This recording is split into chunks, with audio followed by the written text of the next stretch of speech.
Por otro lado, uno puede pensar que lo de filtrar el correo a la prensa lo hizo Álvaro García Ortiz, presuntamente, por iniciativa propia, o puede que a lo mejor lo hiciera como parte de un operativo más amplio en el que participó Presidencia del Gobierno. Why are you gay? Hablando de los indicios contra el fiscal general del Estado, el que tengo aquí colgado, y de toda esta putísima banda de propagandistas que está desde Televisión Española hasta la cadena SER y demás, en la misión de salvar al fiscal que ahora mismo está siendo procesado. Vamos a ver primero estos 5 minutos de Vicente Vallés, tremendamente basados, donde yo creo que nos explican bastante bien el caso. El artículo 124 de la Constitución española establece que la Fiscalía tiene la misión de promover la acción de la justicia en defensa de la legalidad. El máximo responsable de que la Fiscalía defienda la legalidad es su jefe, el fiscal general del Estado. Por eso resulta casi una contradicción en sus términos que el fiscal general sea procesado por incumplir la ley. Parafraseando a Francisco de Quevedo, estamos en un caso arquetípico de alguacil alguacilado o de fiscal fiscalizado. Y sin duda, ante una de esas situaciones extremas en las cuales las costuras del sistema se someten a una tensión difícil de soportar, porque ahora la Fiscalía tiene que seguir haciendo su trabajo de defender la ley con un jefe del cual el Tribunal Supremo sospecha que la ha incumplido. Por cierto, recordatorio de que en 2014 Pedro Sánchez decía cosas como esta: todo compañero... ¡No soy tu compañera, soy tu compañere! Se apellide como se apellide, si comparece en un juicio oral, será expulsado. Hashtag Pedro Sánchez Antena 3. Eso no es mentir, eso es rectificar. Todo se apellide como se apellide, porque ellos estaban férreos contra la corrupción eran. Era una locura, chicos, era una locura. Y por cierto, el diario El Plural es un nido de pijos rojos. Han sacado una encuesta relacionada, creo que era con Elisa Beni, porque ahora mismo están todos en plan acoso y derribo a Elisa Beni. Entonces la encuesta era esta de aquí: Elisa Beni ridiculizada por la hemeroteca. Esto decía antes y esto dice ahora sobre el juez Hurtado, ¿no? Porque los del Plural le han hecho un artículo directamente a Elisa Beni, que está siendo bastante crítica con la forma de actuar del gobierno, con todo lo del fiscal general, con la imputación del fiscal general y demás. Entonces se está alineando con los fachas, la están empezando a insultar. Fascista. Y está viendo una cacería dirigida por Óscar Puente. Ahora vamos a hacer un clip sobre ello. Pero desde el Plural han decidido: Elisa Beni vamos a dejarla en ridículo, ridiculizada por la hemeroteca. Que es un poco la posición que está defendiendo Óscar Puente en Twitter, el Óscar Gután. Esto decía antes y esto dice ahora. Muchos se preguntan, y esto lo ha preguntado aquí Pablo Aro, sobre todo teniendo por ejemplo en cuenta este tuit de Pedro Sánchez: todo compañero se apellide como se apellide, si comparece en un juicio oral será expulsado. Uno se pregunta: Why are you gay? ¿Cuántos artículos del Plural han titulado Pedro Sánchez ridiculizado por la hemeroteca? Esto decía antes y ahora dice esto otro. ¿Cuántos, con todos los cambios de opinión que ha tenido el presidente del gobierno, cuántos de estos putos titulares hemos tenido por parte del Plural? Ninguno, cero. Cero. Pero ahora toca cargar contra Elisa Beni, porque Elisa Beni no está acoplándose a la narrativa socialista de que es que el juez Hurtado es muy fascista y lo que quiere es acabar con la democracia y acabar con el fiscal general del Estado. Zuko 8294, gracias por la suscripción. No está arrimando el hombro la buena de Elisa. Bien.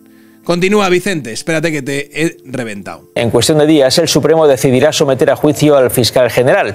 Eso significa que se sentará en el banquillo por revelación de secretos, concretamente por filtrar datos privados del novio de Ayuso. Este es el auto, 51 páginas, en el cual el juez del Tribunal Supremo sostiene algo especialmente importante, porque no solo habla de García Ortiz. Según este auto del Supremo, el fiscal por la suscripción actuó a raíz de indicaciones recibidas de presidencia del gobierno. Es decir, que García Ortiz filtró los datos del novio de Ayuso por decisión de Moncloa, según el auto del Supremo. Pero hay más. El auto recuerda que este caso surge de una noticia publicada por el diario El Mundo a las 21:19 horas del 13 de abril de 2024. El Mundo aseguraba que era la Fiscalía la que ofrecía a la pareja de Ayuso un pacto para que admitiera 2 delitos fiscales. El fiscal lo quiso desmentir importante, con la finalidad de ganar el relato, porque dejaba en mal lugar a la Fiscalía y por extensión provocaba una derrota política del gobierno en su continua batalla contra Ayuso. Por cierto, otra cosa voy a decir. El hecho de que la Fiscalía haga tratos, ¿no?, con las personas a las que están investigando, las personas que están investigadas, no es algo que deje en ningún caso en mal lugar a la Fiscalía. Es algo bastante habitual, de hecho.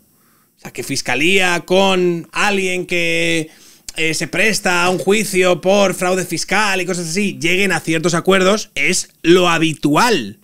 Entonces, que para este señor considere, ¿no?, como una especie de afrenta, ¿no?, que Fiscalía esté llegando o dejando de llegar a un trato con un señor que tiene pendiente, pues, cuentas con la justicia o lo que sea, no hay una razón material para pensar que esto es algo que deje en mal lugar a Fiscalía hasta el punto de que este señor tenga que montar el petete que montó para desmentirlo. Pero bueno. Así, según el auto, el fiscal entró en una dinámica de frenético intercambio de comunicaciones entre distintos fiscales. A esta hora, el fiscal no ha cesado en su cargo. No voy a dimitir. No voy a dimitir. No voy a dimitir. En el caso del fiscal general, igual que en el de la esposa del presidente o en el del hermano del presidente o en el del caso Koldo, la decisión de Moncloa es la de atrincherarse y no dar un paso atrás. La tesis oficial es que todo es mentira en todos los casos de los que se ocupa la justicia. Y desde las cercanías del poder se insinúa que los jueces tienen actitudes prevaricadoras por motivos políticos. Como consecuencia de esa doctrina, nadie tiene que dejar su puesto aunque acabe sentado en el banquillo. Se impone la resistencia para sostener el poder a cualquier precio. Uno de los portavoces de esa tesis ha sido... Y así, luego nos encontramos que cuando salen estas noticias de la Guardia Civil involucra a Ábalos en adjudicaciones de obra pública, los comentarios, no sé si será verdad, pero las últimas actuaciones de la policía, la Guardia Civil y los jueces no me dan ninguna garantía. Pues tal, ya nos hubiera gustado la Guardia Civil, es que deberían entrar tal, ahora mismo está hablando en la 2 y no ha comentado nada, será otro bulo. Sois completamente gilipollas, ¿verdad? Es un poco lo que persiguen. Y el ministro de Justicia. Mantenemos por completo nuestra confianza en el fiscal general del Estado y en la Fiscalía en su conjunto. Álvaro García Ortiz es un servidor público ejemplar. ¿Es sostenible seguir siendo fiscal general del Estado estando procesado? Es perfectamente sostenible en un Estado de Derecho, con presunción de inocencia, con un auto que es el que conocemos hoy, que no es firme. ¿En ningún caso le van a solicitar ustedes la dimisión o el cese del fiscal general del Estado una vez que se confirme este auto de procesamiento? En ningún caso. Nuestra confianza en el fiscal general del Estado es absoluta. Y por eso quiero concluir felicitándome. Recordarán que hace algún tiempo se aseguraba que una simple imputación obligaba a dimitir a cualquiera. Ahora... Y esto es una orden directa de Pedro Sánchez, ¿eh? O sea, esto es Pedro Sánchez poniendo los cojones encima de la mesa y diciendo... Por mis testículos... Que este señor no dimite. Por mis huevos que este señor no dimite. Se puede sostener cualquier circunstancia, incluso en el caso de procesamiento. También ha seguido ese mismo argumentario el ministro de Transportes. Óscar Puente arremete directamente contra el Tribunal Supremo, al que se refiere como la oposición real. La semana pasada llamó resentido a Eduardo Madina, un socialista histórico. Óscar Puente vincula la decisión del Supremo con la manifestación convocada ayer por el PP y asegura que tienen que salir todos los lunes a arreglar los desaguisados de Feijóo. Óscar Puente está de baja por paternidad, pero no en el caso de las redes sociales. El procesamiento del fiscal general es un caso inédito en los países donde rige el Estado de Derecho. La negativa a dejar el cargo en estas circunstancias se enseñará en las facultades de Derecho por las implicaciones que tiene en la defensa de la legalidad. Y se estudiará en las facultades de Ciencias Políticas por la defensa que un gobierno hace de un fiscal procesado en una causa penal por el Tribunal Supremo de un país. España es hoy un ejemplo de lo que no suele ocurrir. ¡Qué maravilla ser español, chavales! ¡Gracias, Dios! Antes les contábamos que varios ministros del gobierno han coincidido en un acto con el fiscal general del Estado justo cuando se conocía que el juez ha propuesto su procesamiento. Una de las asistentes ha sido la ministra de Igualdad, Ana Redondo, que al terminar el evento se ha apresurado a mostrar su apoyo de esta manera.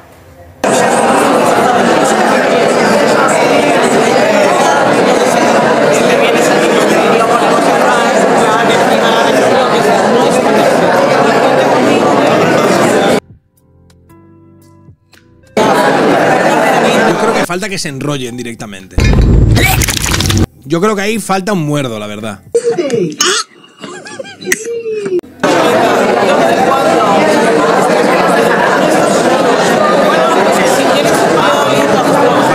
quitado, como dice uno en los comentarios.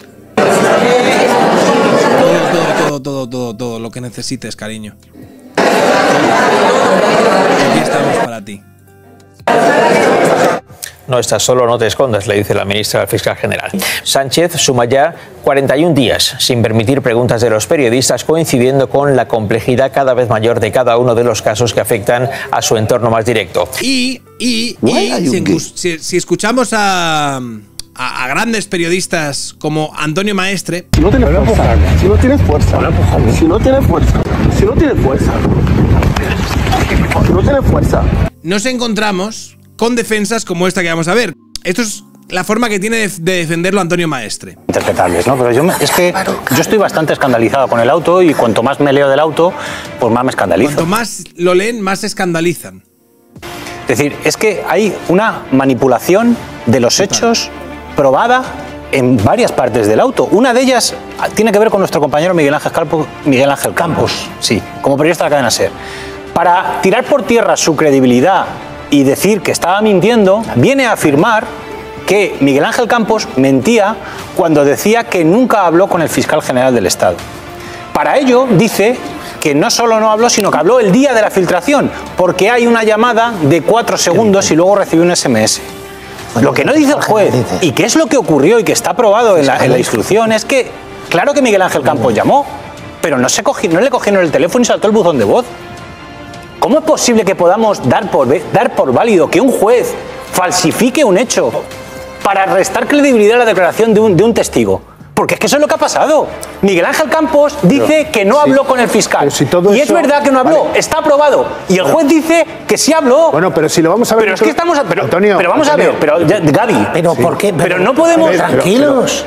No podemos valorar lo grave que es que un juez en un auto mienta de una manera tan clara. Miente de una manera clara el juez. Yo no sé si miento. ¿Cómo que no, juez? Era un poco. ¿Cómo que no? Eso no es mentir. Espera, vamos a esperar. Decir que alguien habló cuando salta el buzón de voz no es mentir. Vamos a esperar a ver si la sala de apelación, que son Pero no, yo no voy a esperar a nada. Estoy valorando un hecho que hay. No tengo que valorar nada. No tiene que valorar nada porque mintió, es gravísimo. Y es mongol. O sea, y es muy mongol. Punto. Porque dijo que había una comunicación entre un señor y otro, porque hubo la llamada, pero la llamada fue una llamada perdida. Y el mensaje fue un mensaje de la llamada perdida. Esto también lo ha dicho Javier Ruiz. Es como que es una de las cosas con las que se están agarrando ahí. No, porque dice que hablaron, pero solo hubo una llamada perdida, no lo cogió. Entonces no hubo una gran comunicación ahí. La inteligencia lo persigue, pero fueron más rápidos también. Normalmente no dicen nada de la parte en la que el fiscal general del Estado formatease y borrase todo su móvil, por lo que sea. Eso no lo suelen mencionar. Por lo que sea. Pero bueno, más allá de todo esto, Miguel Ángel Campos... también hay mucha gente hablando de que es que el auto no dice nada, ni hay ningún indicio de que esto sea así. Y entonces la cuenta de Froilán ha un poco hecho algo que normalmente no ha hecho nadie, y es coger algunas partes del auto para ver qué es lo que dice o qué es lo que deja de decir el juez. Vamos a revisarlo aquí. La cronología del caso no deja lugar a dudas. Vamos a ver. A las 21:29, a las 9:30, sale la noticia del Mundo indicando que la fiscalía ofrecía un pacto al novio de Ayuso. En los minutos posteriores, García Ortiz llama, ¿vale? En el momento que sale la noticia del Mundo, el fiscal general, que por lo visto no ha tenido y no hay ningún indicio de que haya filtrado él el correo, llama a la fiscal jefe de Madrid. Y esta posteriormente a Julián Salto, fiscal encargado del caso Ayuso. Llama de manera jerárquica quién cojones lleva esto. Pero este señor no ha tenido nada que ver con la filtración, recordad, solicitando los correos electrónicos intercambiados entre él y la abogada de la pareja de Ayuso. La fiscal jefe de Madrid, una vez recibido dichos correos, los remite inmediatamente al fiscal general, al correo personal de Gmail. Viva la seguridad y el cuidado con los datos personales. A las 9:59, los correos están ya en posesión de García Ortiz, ¿vale? A las 11:25, la SER desvela el contenido del mail que mandó el abogado de Amador. Dicha información aparece en la web de la SER, ¿vale? Bien, está aquí puesta la cronología.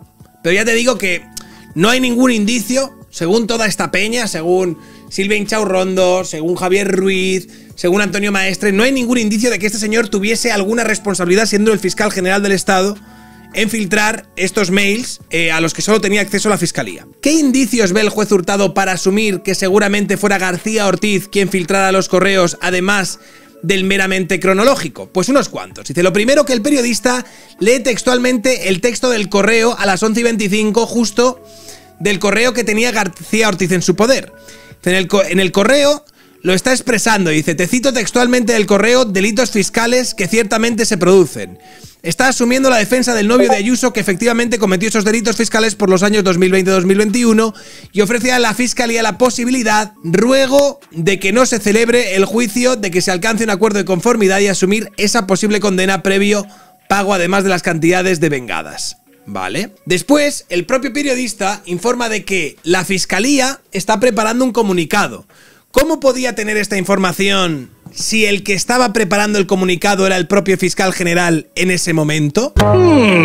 Es imposible, porque no se comunicaron, ¿no? Según ellos, no hubo, Pedro Antonio Maestre nos lo decía, no hubo ni una putísima comunicación. Entonces, ¿cómo es posible, ¿vale?, que este periodista tuviese la información de que la fiscalía estaba preparando un comunicado? Si el que estaba preparando el comunicado era el propio fiscal general, en ese mismo momento tenía que ser el propio García Ortiz quien se lo había dicho al mismo tiempo que le pasaba el mail. Estos son los indicios que no existen, según Antonio Maestre. Por otra parte, el abogado de la pareja de Ayuso había declarado que sobre las 11, minutos antes de dar la noticia y tiempo después de que el fiscal general hubiera recibido el mail, el periodista le había llamado para contrastar el correo que tenía en su poder. Que decidiera llamar justo en ese momento demuestra que el periodista acababa de recibir el correo, ¿vale? De nuevo, estos son indicios. Pero esto que decía Antonio Maestre, pero es que le llama, pero no se lo coge, es una perdida, y a partir de ahí el rollo de ya. Pero el hecho de que en esos momentos el periodista se estuviese comunicando con el fiscal general sí que apunta, ¿sabes?, señala a ciertos indicios de que la filtración, evidentemente, no hay que ser una persona con una mente privilegiada, que la filtración vino de la fiscalía. Pero bueno, a lo mejor no, a lo mejor vino de yo qué sé, de ciencia infusa o algo así. El propio periodista afirma en Antena que, según fuentes jurídicas, la respuesta de la fiscalía, dice, las únicas fuentes jurídicas sobre el caso podían ser o bien la fiscalía o bien el abogado del novio de Ayuso. Cosa imposible porque iría en contra de su cliente y porque hasta las 11 de la noche el propio abogado desconocía de la filtración. Es decir, que las fuentes jurídicas del periodista tenían que ser, en realidad, del propio fiscal. Bien. Otro dato que hace pensar al juez que el periodista no contaba con el mail hasta aquella noche, tras tenerlo García Ortiz, es que hasta entonces jamás había hecho mención al mismo. Si cuentas con una exclusiva de esa importancia, es poco creíble que no la menciones, aunque sea sin desvelar sus aspectos confidenciales. Esta es la parte a partir de la cual el juez le quita veracidad a los testimonios que estaban dando los periodistas para salvar al fiscal general del Estado de Pedro Sánchez. ¿Por qué es el fiscal general del Estado de Pedro Sánchez? Pedro Sánchez. Sí, señor. Si es un corrupto. Y tú, y tu padre y tu madre igual también. Por último, pero no menos importante, el periodista reconoce que había mantenido conversaciones con García Ortiz, pero que éstas se habían interrumpido tras ser este nombrado fiscal general. Pero resulta que ese día García Ortiz recibe una llamada de unos segundos del periodista a las 9:38 y poco después un SMS que no se ha podido recuperar al haberlo destruido el fiscal general, el terminal, y borrado todos los datos. Que esa es otra, tío.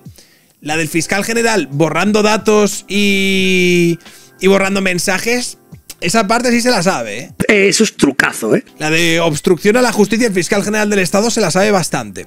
En definitiva, dice el juez que todos los indicios apuntan claramente a que el correo que recibió García Ortiz fue el que después filtró al periodista de la SER. Y como apunte extra, la obsesión de García Ortiz, como demuestran los reiterados mensajes que le manda al fiscal superior de la Comunidad de Madrid para que publicara una nota para ganar el relato, cosa a la que se negaría el fiscal, y tendría que publicarse dicha nota con el membrete de la Fiscalía Provincial. Esto es para la serie de tergiversaciones que el gobierno y sus periodistas a sueldo se están dedicando a propagar una vez se ha sabido que el juez ha procesado sin indicios al fiscal general, cuando la realidad es que cualquier versión distinta a la de que fue él quien filtró el correo resulta poco creíble, como cualquier persona con algo de sentido común puede ver tras leer el auto. En el minuto 34:30... Lupe hace una cronología de la historia, ¿no? Vamos a verlo. Hoy el auto de procesamiento y he hecho una breve cronología que explica cuáles son los hechos fundamentales en los que se sostiene la causa contra el fiscal general, y en base a la cronología vais a entender por qué sí que hay indicios suficientes para sentar a Álvaro García Ortiz en el banquillo. Sin dar más explicaciones, voy a intentar ser breve, porque es una hoja y media, pero no tenemos prisa, Lupe. He intentado hacerlo de la forma más breve posible.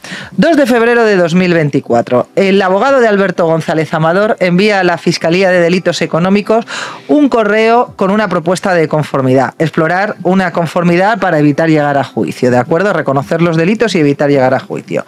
5 de marzo de 2024. Se presenta la denuncia en el Juzgado Decano de Madrid por parte de la Fiscalía y la Abogacía del Estado. 7 de marzo de 2024.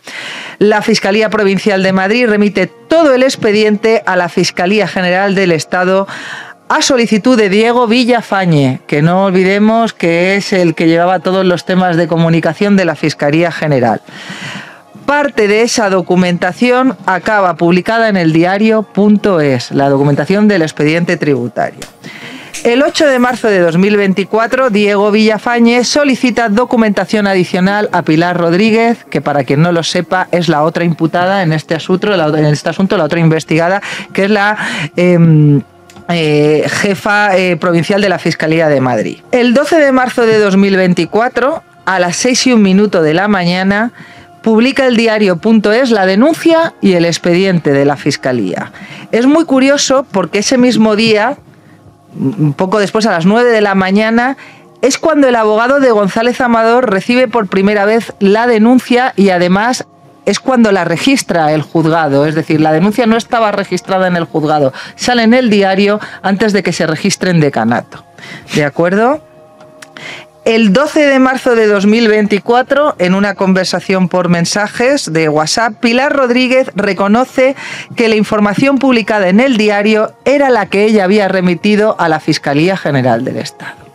¿Vale? El 13 de marzo de 2024, a las 21:29 horas, El Mundo publica una información con el siguiente titular: la Fiscalía ofrece a la pareja de Ayuso un pacto. El 13 de marzo de 2024, a las 21:34, Pilar Rodríguez, la fiscal jefe provincial de Madrid, gracias por la suscripción, de ahí tremendo puño. recibe una llamada del fiscal general Álvaro García Ortiz y inician una conversación. El 13 de marzo de 2024, a las 21:39, es decir, pocos minutos después de esta llamada, Pilar Rodríguez contacta con Julián Salto, que es el fiscal que llevaba el tema de delitos económicos, es decir, el encargado de la denuncia en cuestión, y solicitan los correos cruzados con el abogado, incluyendo el de 2 de febrero de 2024, el de la propuesta de conformidad. El 13 de marzo de 2024, a las 21:54, entre las 21:54 y las 21:59, Pilar Rodríguez remite el correo de 2 de febrero al Gmail personal de Álvaro García Ortiz a petición de este: envíamelo por correo a mi Gmail personal. El 13 de marzo de 2024, a las 23:25, es decir, apenas hora y poco después de que Pilar Rodríguez mandara el correo a Álvaro García Ortiz, la cadena SER, en hora 25, divulga verbalmente el contenido de este correo. Leen frases textuales de este correo. Ese mismo 13 de marzo de 2024, a las 23:51, minutos después de que se leyese, aparece en la web de la cadena SER, aparecen transcritos párrafos del correo electrónico entre el abogado de González Amador y la Fiscalía. Transcripción. Día siguiente, 14 de marzo de 2024, a las 8:44 de la mañana. Desde Presidencia del Gobierno, el correo de 2 de febrero de 2024, es decir, el correo entre el abogado de González Amador y la Fiscalía, se pone a disposición de Juan Lobato a través de WhatsApps para su uso político. Lobato expresa sus dudas y menciona que Pilar Sánchez Acera quiere que saque el email. Como Lobato se niega por las dudas jurídicas que le suscita, Presidencia gestiona su publicación, ya no del contenido del correo, sino del propio correo, un pantallazo del correo en el medio elplural.com antes de que tenga lugar el pleno de la Asamblea. Y es este pantallazo el que utiliza, bueno, el contenido del correo es el que utiliza Lobato, pero ojo que el correo que utiliza Lobato no es el que publica El Plural porque no tiene las marcas de agua, ¿eh? Es precisamente el que le había mandado Pilar Sánchez Acera. Luego, el 14 de marzo de 2024, a las 10:20, sale la nota oficial de la Fiscalía Provincial de Madrid, publicada con participación de Álvaro García Ortiz y Pilar Rodríguez, las dos personas que han sido procesadas.